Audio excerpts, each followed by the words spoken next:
अरे भाई 150 मंदिर टूट गया। कृति वर्मा B.Pharm 4th ईयर की स्टूडेंट हूँ मैं। यहाँ विश्वविद्यालय प्रैक्टिकल में बहुत गलत हुआ है। इस आदमी बहुत ही शॉकिंग न्यूज दे रहा हूँ आपको।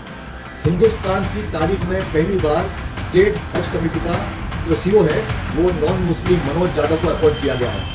टोल प्लाजों में एक इंसान को मारा जा रहा है। ये वीडियो बहुत तेजी से वायरल हो रहा है। क्यों मारा गया, उसके बाद कुछ लोग आकर के उसी टोल प्लाजो में कैसे मार्केट को उखाड़ दिया है, क्यों उखाड़ दिया बताते हैं। एक हज कमेटी के मेंबर नॉन मुस्लिम को रिकमेंड किया गया, क्यों किया गया और इसको क्या करना चाहिए बताते हैं। एक स्कूल के मिड डे मील जो खाने के लिए मिड डे मील देता है उसमें कैसे पैर मिला रहा है। 150 से भी ज्यादा मंदिरों को तोड़ा जा रहा है। इस रीजन कैसे बाबाजी भड़क गया बीजेपी के ऊपर। एक बच्चे को मारा गया, पीटा गया, कॉलेज में उनको फिजिकल असॉल्ट किया गया। इस बारे में बात करते हैं। एक गांव की सड़कें बनाने के लिए बहुत दिनों से अर्जी डालने के बाद जब नई रास्ता बना, कैसे गांव के लोग खुद के रणनीति अपनाया है। हर एक दबे हुए आवाज को उठाने के लिए मैं साबिर खान आप लोगों के पास हाजिर हूं। प्लीज वीडियो को अच्छा लगे तो सब्सक्राइब कर लेना। कैसे 150 से भी ज्यादा मंदिरों को तोड़ा जा रहा है लेकिन इस बारे में कोई भी बात नहीं कर रहा है। अब तो कोई मुगल साम्राज्य नहीं है, अब तो कोई मुसलमान नहीं चला रहा है देश को, फिर भी 150 से भी ज्यादा मंदिरें तोड़ा जा रहा है। वो भी जो 100 साल पुराना है उस मंदिरों को भी तोड़ा जा रहा है। लेकिन इस बारे में कोई भी आवाज नहीं उठाएगा क्योंकि ये तो हिंदू लोग ही तोड़ रहा है। अगर ये मुसलमान तोड़ता तो कुछ अलग हालत हो सकता था। इस बारे में क्या बात कर रहा है सुनो। अरे भाई 150 मंदिर टूट गया, मंदिर बन गया, कॉरिडोर बन गया, कॉरिडोर बन गया, कॉरिडोर बन गया। ये 5 बार आप बोल चुके हैं हमसे। लेकिन 150 मंदिर, वो मंदिर जिनका पुराणों में वर्णन था, वो मंदिर जो 2000 साल पुराने थे, वो मंदिर जो 500 साल पुराने थे, वो मंदिर जो 800 साल पुराने थे, वो सारे के सारे तोड़ करके फेंक दिए गए। उसके बारे में कुमार अभिषेक के मुंह से एक शब्द नहीं निकलता है। वो कहता है कि कॉरिडोर बन गया, मंदिर टूट गए, उसको क्यों नहीं बोलते हो? नहीं, आप उठा करके आप दोनों बात बोलो ना। हाँ। देखो हुआ तो दोनों है, घटना दोनों घटी है। 150 मंदिर तोड़े गए हैं और कॉरिडोर बना है। आप केवल एक चीज बोलते हो, कॉरिडोर बन गया, कॉरिडोर बन गया। 150 मंदिर तोड़ गए, नेस्त नाबूद हो गए, उसको क्यों नहीं बोलते हो? हमको ये बताओ महाराज जी। आप वहां से वही बात है। आप एक पक्ष बोलोगे, दूसरा पक्ष छोड़ दोगे। जो पक्ष हमको चोट पहुंचा रहा है उस पक्ष के बारे में आप अनदेखी कर रहे हैं और बाकी आप बोल रहे हैं। कहाँ है वो भगवाधारी, कहाँ है वो आरएसएस, कहाँ है वो हिंदू को बचाने वाला। आज 150 से भी ज्यादा मंदिरों को तोड़ा जा रहा है फिर भी चुप करके बैठा हुआ है। क्यों कुछ नहीं कहेगा? क्योंकि ये तो बीजेपी है, बीजेपी के तो उनके ही लोग हैं। अगर बीजेपी के ऊपर अगर भड़क जाएगी तो उनको तो मार पड़ेगी ना। इसी रीजन ये लोग सिर्फ ताकत दिखाता है अपने उस मजदूरों के ऊपर, उस लाचार के ऊपर जो पहले से ही मरा हुआ। आज बीजेपी फिर मुसलमान के लिए एक मुसीबत खड़ा कर दिया है। हज कमेटी को हमेशा मुसलमान कमेटी ही लीड करता है लेकिन आज एक नॉन मुस्लिम को रिकमेंड कर दिया है। उसका नाम है मनोज यादव। मनोज यादव एक नॉन मुस्लिम है, उनको रिकमेंड कर दिया हज कमेटी के मेंबर। लगातार 20 साल से ऐसा नहीं हुआ है लेकिन आज फिर बीजेपी ने ऐसा काम कर दिया। इस चीज को लेकर एडवोकेट यूसुफ क्या कह रहा है सुनो। दोस्तों, एक बहुत ही शॉकिंग न्यूज दे रहा हूं आपको। हिंदुस्तान की तारीख में पहली बार स्टेट हज कमेटी का जो सीओ है वो नॉन मुस्लिम मनोज यादव को अपॉइंट किया गया है। ये बीजेपी का खेल है और ताज्जुब और दुख इस बात का है कि कांग्रेस खामोश है, एक लफ्ज नहीं बोल रही। मैं इलेक्शन के बाद ये अपॉइंटमेंट को चैलेंज करने वाला हूं क्योंकि हमारा जो सेंट्रल स्टेट हज कमेटी एक्ट है उसमें साफ लिखा गया है कि सीओ हज कमेटी का मुसलमान होना चाहिए। हज के तमाम ऑफिसर, ये जो पैनल बनता है मुस्लिम ऑफिसर्स का, वहां से सिलेक्ट होनी चाहिए। लेकिन देखिए हमारी खामोशी ये बहुत डेंजरस है, हमको इसको चैलेंज करना पड़ेगा। और मैं तमाम हमारी मुस्लिम तंजीमें हैं, जितनी एनजीओज है, जितने बोर्ड्स हमारे हैं, मुस्लिम पर्सनल बोर्ड है, जितने हमारे सुन्नी जमात है, हमारे तबलीग जमात है, तमाम जो इसमें बहुत आगे रहते हैं, वो सबसे गुजारिश है कि विद इन 2-3 डेज इसको चैलेंज करना चाहिए हाईकोर्ट में। मैं तो इंशाल्लाह 17-18 तारीख को हाईकोर्ट में रिट फाइल करने वाला हूं, लेकिन आप भी इसको चैलेंज कीजिए और ये मैसेज को इतना वायरल कीजिए कि पूरे हिंदुस्तान को मालूम पड़े कि हमारा मुसलमान इस बात से बिल्कुल खुश नहीं है कि हज कमेटी का सीओ मनोज यादव हो या कोई नॉन मुस्लिम हो। हमारे हज का जो प्रोसीजर है उससे हमारे हाजियों को बड़ी तकलीफ होने वाली है। हज चोरों को बहुत परेशानी होगी क्योंकि उनको हज के बारे में कुछ मालूम ही नहीं है और ये हमारा हक है कि हमारी कौम का ऑफिसर होना चाहिए। मैं चैलेंज कर रहा हूं और आप इसको इतना वायरल करो ये मैसेज को ताकि पूरे हिंदुस्तान में मैसेज जाए और ये बीजेपी की जो गवर्नमेंट है इसको अपॉइंटमेंट को वापस ले ले और किसी अच्छे मुस्लिम ईमानदार ऑफिसर को अपॉइंट करे। शुक्रिया। ये बीजेपी मुसलमान से हर एक समता को छीनना चाहता है, जिस समता के बल पे मुसलमान फाइट कर सकता है, मुसलमान अपनी आवाज को उठा सकता है, अपनी आवाज को बुलंद कर सकता है। हर एक आवाज को कैसे दबाने की कोशिश कर रहा है। लेकिन अगर आप मुसलमान हो या नॉन मुस्लिम हो, जो कोई भी मेरा वीडियो को देख रहा हो, अगर आपके अंदर इंसानियत है तो इस वीडियो को जरूर शेयर कर दो और हर एक आवाज उठाओ।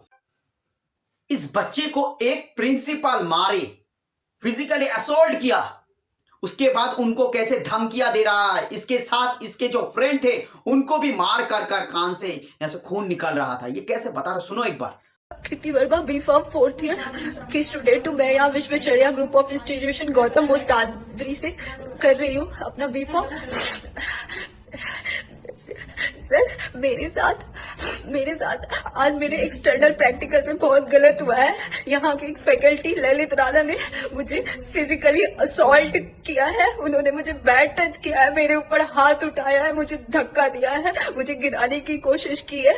और इन सब के दौरान मेरा एक फ्रेंड आया था मुझे बचाने, तो वो उसको टॉर्चर किया है। उसे इतना बुरी तरीके से पीटा गया है कि उसके कान और नाक से खून आ रहा था।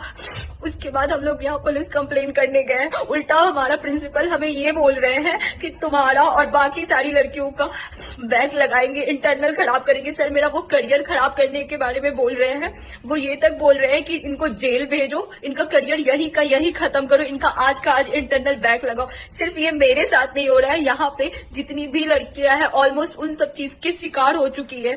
ललित का सब पे गंदा नजर है। इवन वो इतना कैरेक्टर का गंदा है कि वो हमारी बैचमेट के साथ अपना एक्स्ट्रा अफेयर चलाता है और उसके कहने पे हमारे इंटरनल्स डिसाइड करता है। अगर मैं यहाँ का मैनेजमेंट कुछ नहीं कर रहा, अगर आप लोग हेल्प नहीं करेंगे तो मैं सुसाइड कर लूंगी। और इस सुसाइड का रीजन सिर्फ और सिर्फ ललित राणा हमारा प्रिंसिपल। ये क्या हालत हो रहा है देश में। हर एक दिन एक एक कॉलेज से एक एक करके इंसिडेंट ऐसा निकल कर आ रहा है। इन दिनों एक स्कूल के फुटेज बहुत तेजी से वायरल हो रहा है, जहां पर जो मिड डे मील देता है, मिड डे मील में खाना जो देता है, उस खाने में कैसे पैर लगा रहा है। वीडियो को देखो।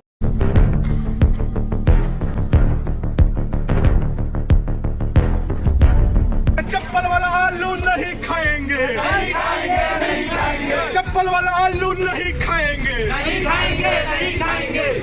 बच्चों को प्लान करेगा। हमारे बच्चे जा रहे हैं। इससे पहले आपने बच्चों को प्लान किया। हमारे बच्चे, आपके बच्चे DRD गार्जियन। तो आपके अगर बच्चे हैं, इससे पहले आपने क्यों नहीं किया बताइए। मैं कर तो रहा हूँ। इससे आज ये लड़के इकट्ठा हुए तो आप जाने इंस्पेक्शन करने। इनको कुछ नहीं आगे बताया। अगर आप पहले जाते सर, ये ऐसा ठीक होता नहीं, होता ही। ये हमारे देश की हालत कहां जा रहा है। एक स्कूल में सेफ्टी नहीं मिल रहा है, एक हॉस्पिटल में नहीं सेफ्टी मिल रहा है, एक मंदिरों में भी नहीं सेफ्टी मिल रहा है। तो जाए कहां जनता? जनता जाए तो जाए कहां? इस चीज को लेकर सरकार को बहुत बड़ी चढ़ी करके स्टेप लेना होगा, नहीं तो सच में देश के हालात और भी बदतर से बदतर होता जा रहा है और भी जाएगा भी।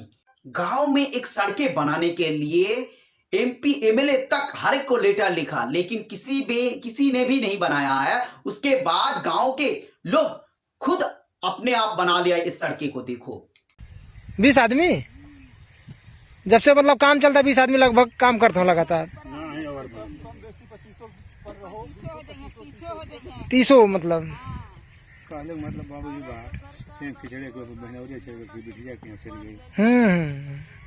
मतलब 25-30 आदमी रोज काम करता ना। यानी ये सरकार बातें तो करता है बड़ी चढ़ी, सपना दिखाता है बड़ी चढ़ी, लेकिन काम करने के टाइम आपको ठिल्ला दिखा करके भाग जाता है। इस टोल प्लाजा की दादागिरी को देखो। एक शख्स को थोड़ी सी पेमेंट की प्रॉब्लम हुआ, इसी रीजन कैसे उनको मारना शुरू कर दिया। क्या यह सही है? क्या टोल प्लाजा की दादागिरी ऐसे चलेगी क्या? उसके बाद उनका क्या हालत, क्या क्या हशर किया, पहले इस वीडियो को देखो।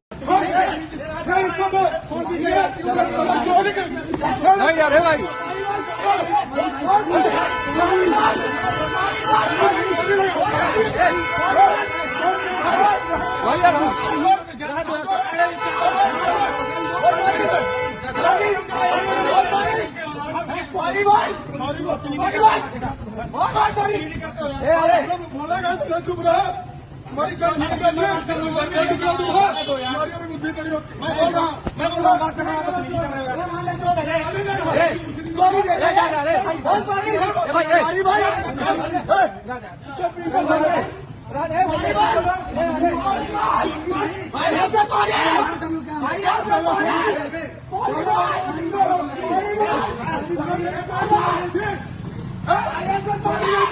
ये रही इस शख्स को मारने की वीडियो। उसके बाद जब ये वीडियो तेजी से वायरल हुआ, उसके बाद हर एक प्रोटेस्ट करने के लिए कैसे टोल प्लाजा में आया और उसके जो बैरिकेड थे हर एक बैरिकेड को कैसे उखाड़ दिया और हर एक को टोल फ्री कर दिया। देखो